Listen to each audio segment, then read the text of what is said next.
Bonjour Jacques Coul.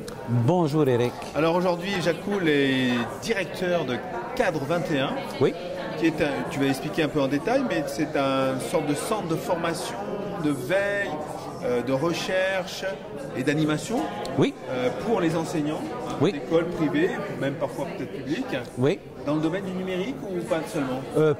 Pas seulement. Oui, les compétences numériques, mais on parle de stratégie pédagogique, d'outils de gestion de classe et tout ça. Et qui s'offre aux enseignants francophones de partout en francophonie. Donc, c'est une initiative de la Fédération des écoles privées du Québec, mais dont l'image de marque, le branding, fait en sorte que ça vise les francophones partout. Privé, public, Québec, Ontario, Acadie, France, francophonie.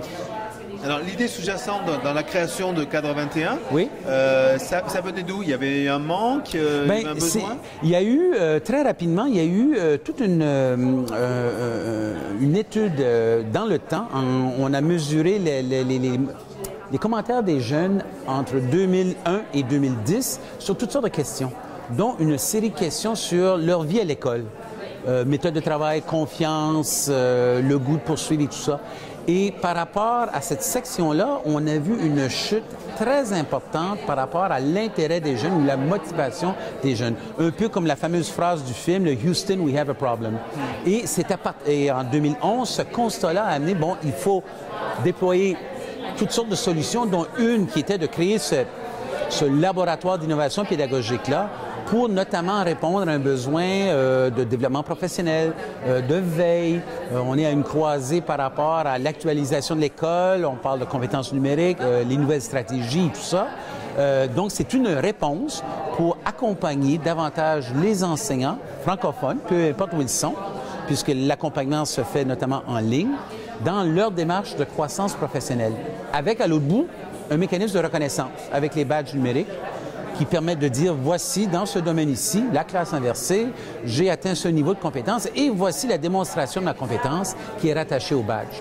Alors justement, tu m'expliquais que Cadre 21 avait 3 piliers, oui. Donc un site, oui. Une sorte d'espace de coworking oui. où on peut accueillir des gens. Oui. Donc le Québec c'est assez grand, donc je suppose qu'il y a beaucoup de choses qui se passent en ligne. Vous avez des MOOC, comment ça se passe? C'est ça, il y a toujours un travail pour adresser les perceptions que c'est limité à ceux qui peuvent se rendre à Montréal. L'espace est à Montréal, mais ça c'est seulement un des 3 mandats, celui d'animation, le A de Cadre 21.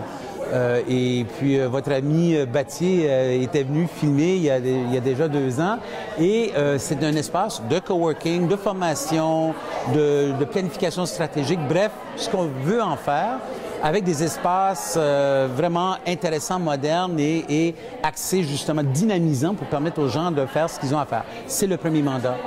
Il y a celui de veille, donc les liens avec, que nous dit la recherche. On appuie des concours de vulgarisation de la recherche scientifique pour appuyer les étudiants, les maîtrisants, les doctorants, chercheurs et tout ça. Ce sont d'autres exemples. Mais le mandat principal demeure celui du développement professionnel, puisque l'offre se fait en ligne. C'est une forme d'accompagnement. Et le modèle qu'on a adopté avec Cadre 21 se démarque de d'autres modèles usuels de formation continue en ligne, notamment les MOOC ou webinaires WOW.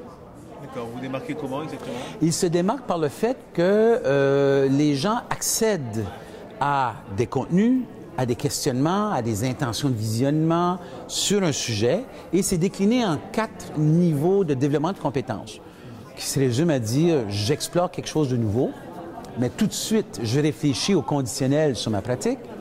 Le deuxième niveau, j'essaie quelque chose, j'expérimente, et tout en analysant ma pratique, qu'est-ce qui a bien été avant, pendant, après, donc de façon itérative. Et le troisième niveau, qui se résume à dire une intégration de la compétence, elle fait partie de ma boîte à outils et elle fait partie de ma pratique. J'ai des témoignages pour appuyer justement que j'en suis rendu à ce niveau-là. Le dernier niveau, que j'aime bien d'ailleurs, c'est de donner au suivant un rôle de leadership et d'accompagnement.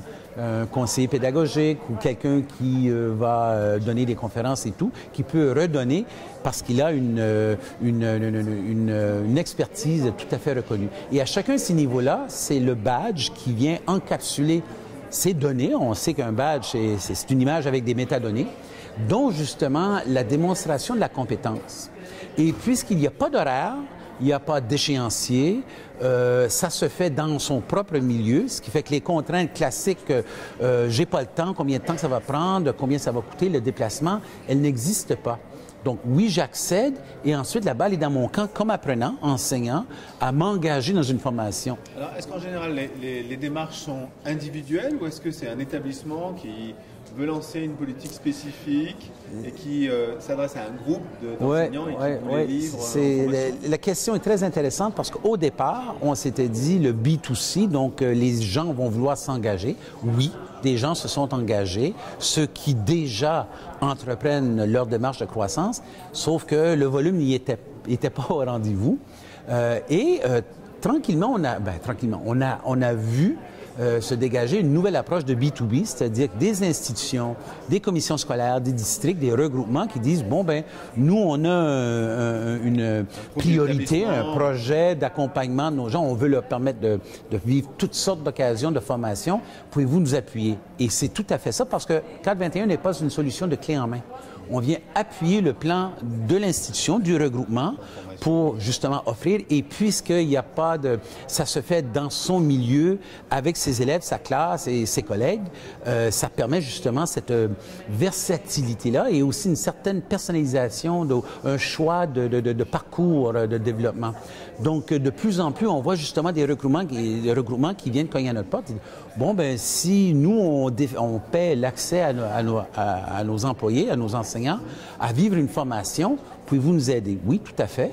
Et je terminerai en disant que c'est comme une amorce, puisque l'expérience vécue de formation avec les badges va ensuite être récupérée dans la classe ou dans l'école ou dans l'institution même, dans le temps, dans cet accompagnement-là qui se fait, parce qu'on sait très bien que le temps aussi aide à cette intégration des compétences. Alors, vous adressez essentiellement à la formation continue, hein, oui. La formation continue, mais on dit tout à l'heure que la frontière avec la formation initiale, elle s'amenuise au fur et à mesure? De plus en plus. Ce qu'on entend souvent des étudiants, chez vous, vous parlez de, je pense, c'est le Master 2, qui nous disent, bon, ben on sort tous avec, grosso modo, le même diplôme. Qu'est-ce que je peux faire qui va me démarquer pour attirer l'attention d'un employeur potentiel? Et si ce badge-là, qui ne se substitue pas, mais qui complémente une reconnaissance, une certification, pour dire voici mon portrait de professionnel en éducation, et j'ai également ces trucs-là, comme les ADE d'Apple, comme les Google Certified Teachers et tout ça, ça permet à un individu, un étudiant, de pouvoir se démarquer et de dénicher.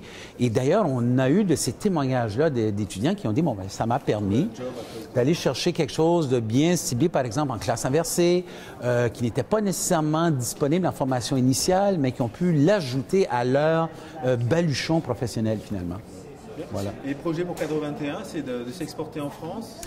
C'est quoi? Notamment, et d'ailleurs, il y a déjà une belle entente de collaboration avec les gens en Aquitaine qui accompagnent justement leurs enseignants dans ce modèle de reconnaissance de compétences.